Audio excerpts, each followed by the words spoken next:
What's up, team? I'm Mike Peterson. Welcome to my podcast. Hey, today we're going to talk about attitude. Look, there are many things that have an impact in our life. Impacts the way we do things, whether we succeed, whether we have the drive or the fortitude to keep going on. And there's nothing that has more of an impact outside of faith than attitude. Look here, your attitude is everything. And I'm sure we have all been around people who have this attitude that's negative. It weighs you down. There's little hope. I've spent my life being around those people, and I have had to learn that in order for you to be successful, to have a great attitude, man, you basically have to be deliberate. You have to be deliberate. Why? Because the world around you, they're deliberate. They are very deliberate in telling you why you can't achieve something. They're always going to be deliberate in telling you about the odds or the percentages or the analytics and why you won't be able to get this done because statistics say.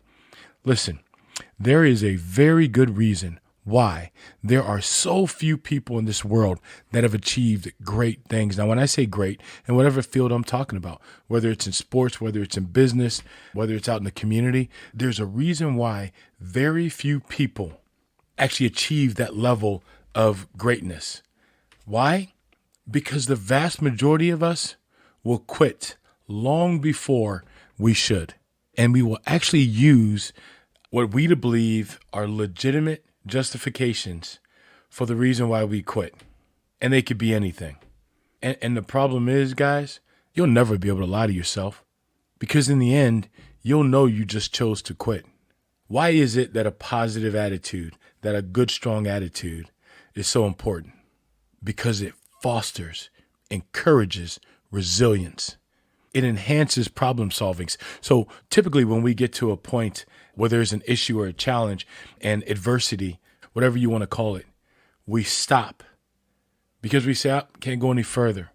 Well, having a positive attitude, you don't think that way. Listen, let me tell you, I have a strong faith in God.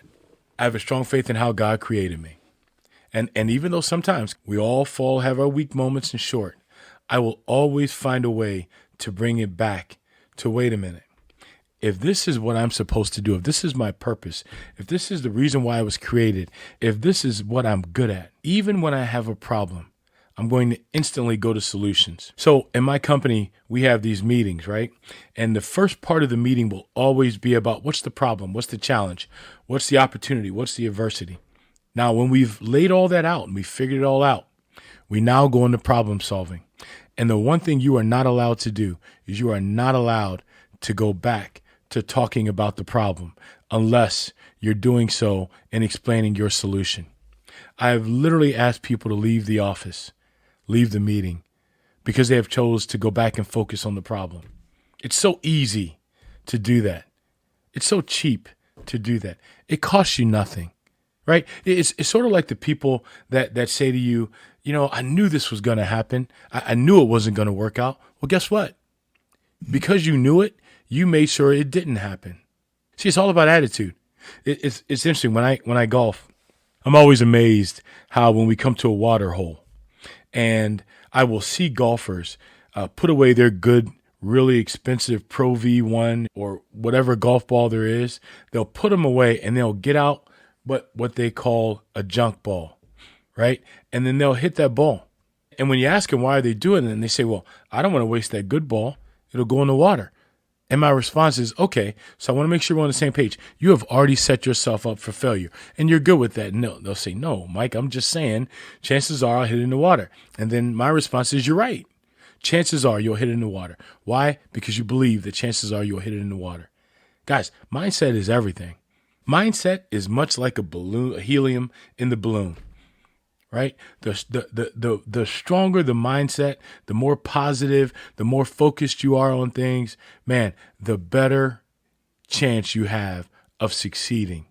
Just like the more negative you are, the more you focus on failure, the more you focus on the hurdle and not the finish line, you have a greater chance of failure. It's a fact. I mean, listen, the greatest motivational speaker in the world is God.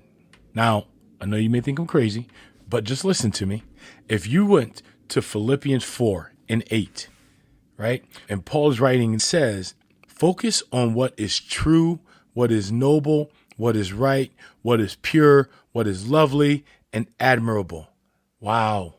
Didn't say focus on the reality that you probably couldn't do it, or focus on the fact that chances are you may fail. No, you focus on what's good. You focus on what's pure. You focus on what's lovely.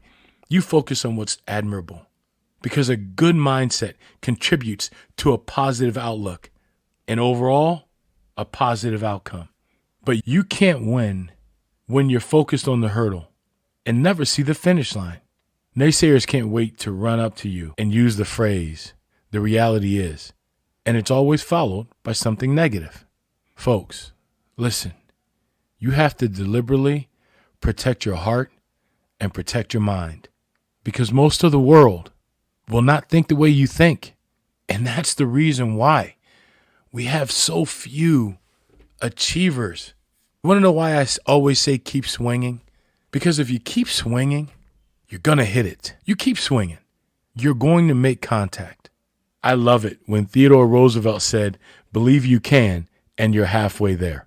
Look, I don't care whether people want to call you an idealist. I've been called that a number of times, and I see that as a compliment because I'm always looking for the sunlight, right? And again, as we have said in the past, it's the beauty of God's process, even when it comes to storms, because at the end of every storm, there's a beautiful, amazing rainbow. And all we have to do in order to see that rainbow is endure the storm. There's a biblical quote that says, the race is not given to the swift nor the strong, but to the one that to the end. And they endure because they keep their eyes downrange. They keep it focused on the finish line. If you've ever ridden a bike, and if you haven't, give this a try. Start pedaling forward and then look to your left or to your right. What ends up happening? You start veering to your left or to your right. You've taken your focus off of things. A great attitude, a positive attitude, will do amazing things for you. Matter of fact, Zig Ziglar said, positive thinking will let you do everything better than negative thinking will. Simply put. So let me ask you this question. What do you do to protect your mindset? How do you fill your mind with positive things? What do you do when you start thinking negative? Do you just embrace it?